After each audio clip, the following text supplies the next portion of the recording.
How much does it cost to buy a Texas election?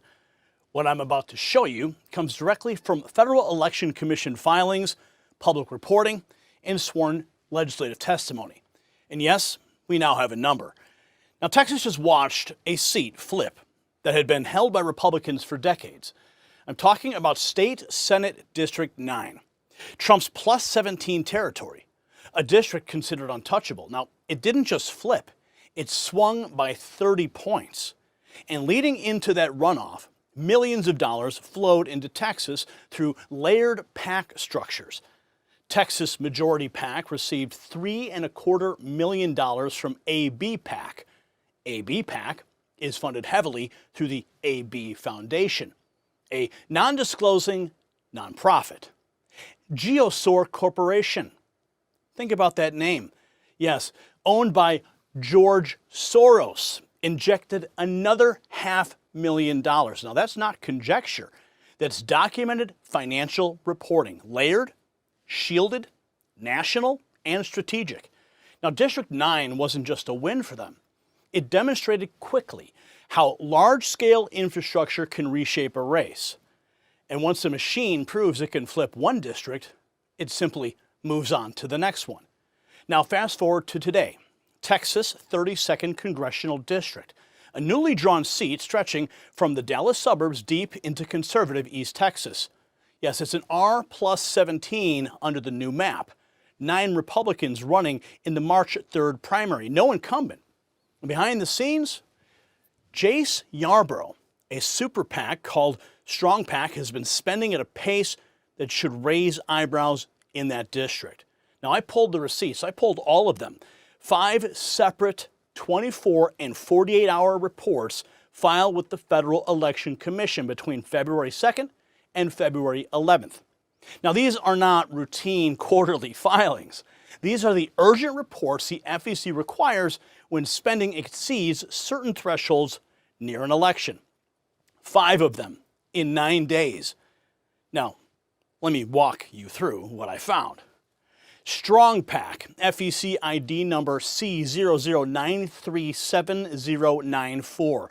Calendar year-to-date spending in support of Jace Yarborough in Texas 32. $1,047,888.07.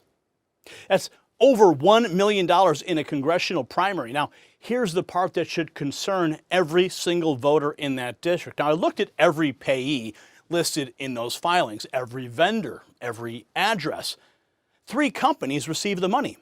The first, Ballast LLC, their registered address in Dover, Delaware.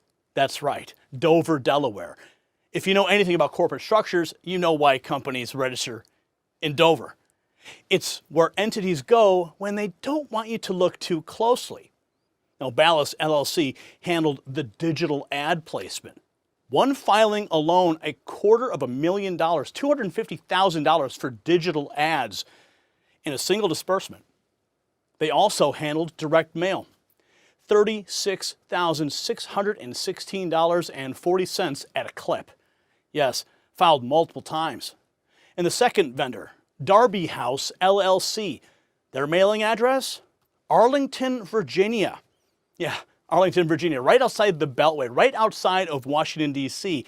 And Darby House handled TV ad production, radio ad production, digital ad production, video production, the whole content factory based not in Texas, but in the shadow of the Capitol Dome. The third vendor? GRP Buying LLC. Yeah, Upper Arlington, Ohio. GRP handled the media buys, the placement, and of course the numbers there, staggering. One line item, TV ad placement, $451,870, and don't forget the 62 cents. Now, let me say that again, $451,000 for TV ad placement in a congressional primary through a company in Ohio. Another line item, radio ad placement. $88,875. Then a separate filing, another TV ad placement, $119,906.25. Delaware, Virginia, Ohio, 3 vendors, 3 states, 0 from Texas. You see, this is a Texas Republican primary, and the entire infrastructure is being built from outside the state. Now, let me put this into perspective. For context, another leading candidate in this race, Paul Bondar, he's put $1.9 million of his own money into his campaign, self-funded, out of his own pocket.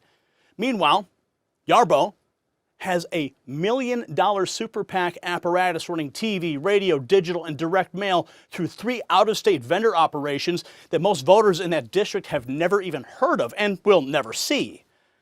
That's a contrast worth noting, not because of the candidates themselves, but because of where the money comes from and who controls it.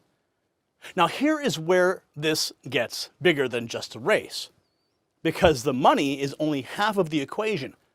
That $250,000 in digital ad placement from Ballast LLC in Delaware, where do those ads run? They run on platforms. Where? Digital platforms. Platforms controlled by a handful of companies based in Silicon Valley. And we now know, because it was all testified under oath, that those platforms, they're not neutral. In May of 2024, the Texas Senate Committee on State Affairs, they held a hearing on big tech election interference. They heard sworn testimony from a Google whistleblower named Zach Voorhees. They heard from a Facebook whistleblower named Ryan Hartwig. They heard from research psychologist Dr. Robert Epstein, who spent years monitoring how Google shapes voter behavior in real time. And the testimony was explosive. Dr. Epstein's research found that Google was sending voter registration and get out the vote prompts disproportionately to users profiled as liberal. Not a glitch, not an accident, a pattern. A documented pattern across hundreds of monitored users. Hartwig, the former Facebook content moderator, testified that the company took a particular interest in politics and would routinely bend or break its own rules. His words, "What I observed at Facebook includes interference with U.S. election activities along with influence from foreign countries." And then there was Zach Voorhees, a former senior software engineer at Google, a man who walked out of that company with 950 pages of internal documents and handed them to the Department of Justice. Voorhees testified before the Texas Senate about Google's internal censorship AI system, a program called Machine Learning Fairness, which he said had the goal of programming the public to align with Google's corporate values. He describes internal blacklists, lists that determine which keywords get promoted and which get buried, which outlets get surfaced and which ones disappear. His words to the committee, "These sound more like actions we'd expect from a Russian propaganda complex." Now, that was not a press release. That was sworn testimony before the Texas Senate from people who built the systems. And what happened next? The committee voted unanimously, Democrats and Republicans, to authorize subpoenas to Alphabet, Meta, TikTok, and X unanimously, bipartisan. When both sides of the aisle agree that something is wrong, pay attention. Senator Brian Hughes, the committee chairman, he put it plainly. There is strong evidence that big tech imposes their own biases to manipulate and stifle dissenting voices, undermining election integrity. Texas will not stand for that. That's what he said. Now, those subpoenas compelled Alphabet, Meta, and the others to produce internal documents and communications detailing how they curate, moderate, and target political content. Under Texas law, these companies can be held in contempt and brought before a grand jury if they fail to comply. Now, this was not a press conference. This was an investigation with teeth. And then just 3 days ago, another layer was exposed. The Media Research Center released a study that examined Apple News. Yes, Apple. That app, it comes pre-installed on every iPhone in America. They looked at 620 stories featured in Apple News top stories during the month of January 2026. The result? 440 came from left-leaning outlets, and the remaining 180 came from centrist outlets. And the number from right-leaning conservative publications? 0. Not one. Not a single story from Fox News or the New York Post, not the Daily Mail, not one conservative outlet in 620 featured stories over an entire month.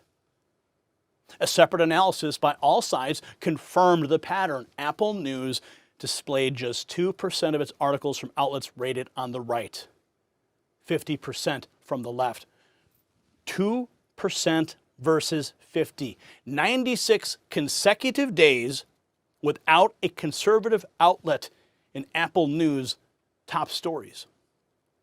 On February 11th, FTC Chairman Andrew Ferguson sent a letter directly to the Apple CEO Tim Cook. He warned that Apple News may be systematically promoting left-wing outlets while suppressing conservative publications, potentially in violation of its own terms of service and potentially running afoul of Section 5 of the FTC Act, which prohibits unfair or deceptive practices. My friends, this is not commentary. This is a federal regulatory inquiry. Dan Schneider of the Media Research Center, he called it what it is. Quote, a subliminal form of propaganda paid for with corporate dollars but without campaign finance disclosures. Think about that. If a PAC spends $1 million on ads, they have to file with the FEC. I can pull the receipts, I can show you the vendors, I can name the dollar amounts right down to the penny. But when a tech platform tilts its algorithm, when it suppresses half the information landscape and amplifies the other half, it files nothing. No disclosure, no reporting, and no accountability. Who's doing more to shape the outcome? So let me connect the dots, because this is not about a single candidate. This is about a system. You have over $1 million in super PAC money flowing from Delaware, Virginia, and Ohio into a Texas Republican primary. That money buys digital ads that run on platforms controlled by Silicon Valley. Those same platforms have been caught testified under oath before the Texas Senate, tilting voter engagement towards one side. The news apps on your phone are filtering out the outlets that would even report any of this. And federal officials, as Alphabet admitted, pressured these platforms regarding political speech. So when you combine massive outside PAC money, non-disclosing funding layers, digital amplification systems, and platform-level information control, you don't get organic outcomes. You get outcomes shaped by infrastructure rather than organic momentum. Texas voters deserve transparency. They deserve to know who is funding these races, who benefits from the outcome, who builds the infrastructure, who controls the digital pipeline, and who gains when local control erodes. This infrastructure doesn't sleep between election cycles. It is being built right now. The targeting models are being updated right now. The money is being moved right now. This is not about panic, it's about pattern recognition. You see, Texas was not built by committee. It wasn't funded by foundations in Delaware, and it sure as hell wasn't designed to be remote controlled. This is not a theory, and this is not a rumor. This is documented million-dollar super PAC operations. Out-of-state vendor networks, Silicon Valley platforms tilting visibility, federal pressure admitted on the record. You can ignore it, or you can confront it. Because if you don't examine the structure now, don't be surprised when the structure examines you. Texas was not built to be remote controlled, and it doesn't have to be. And now you know the truth.